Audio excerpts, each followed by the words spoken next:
Hi! Masaganang buhay at magandang araw po sa inyo lahat. Alam niyo po ba kung anong halaman itong aking hawak ngayon? Sa mga hindi pa po nakakalam, ito po yung asparagus, no? Tanim po natin sa mga bote ng mineral water. Meron din po tayong tanim dyan sa paso, no?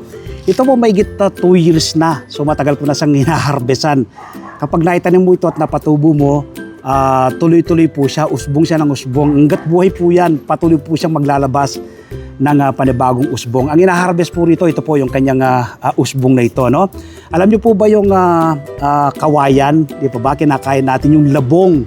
So ito po, ganun rin po yun, no?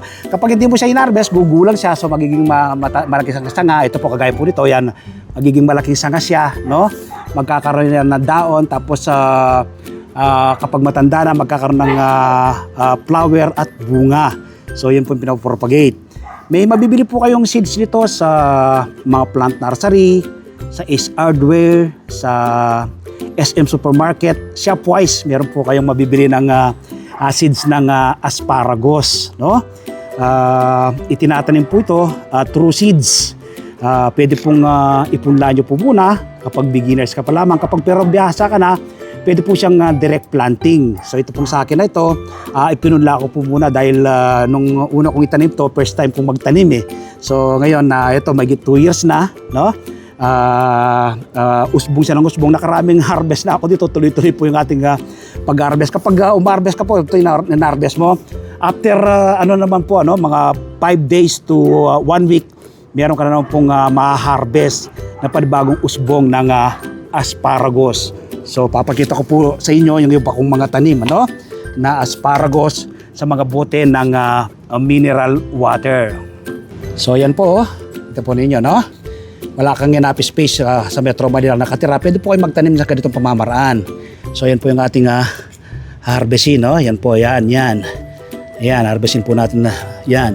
Tingnan nyo po, pag hindi nyo naman yan harvest, yan pa, magkakaroon po ng ito po, flower na ito, no?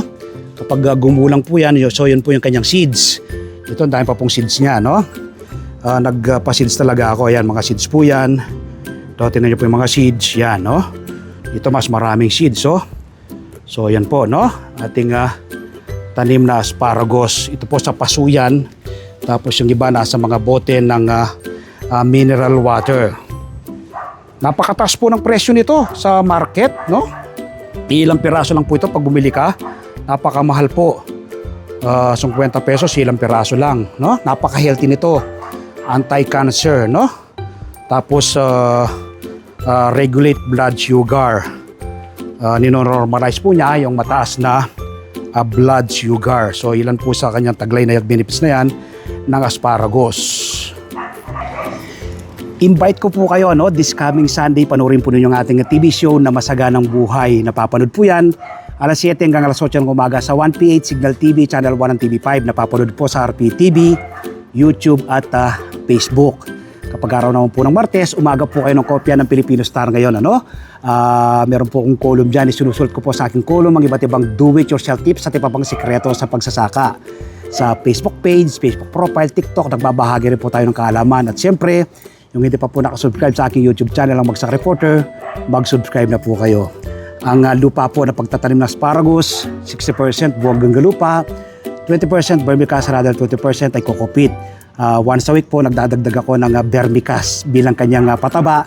Kaya makikita po napakalusog po ng ating mga tanim na asparagus at iba ko pa pang mga halaman. So sana nakapag-share ako, nakapagambag ako ng panibagong kaalaman at impormasyon ngayong araw na ito kaugnay po ng pagtatanim ng asparagus. Kumbinsido po kayo, napakataas kayo ng presyo ng gulay sa merkado.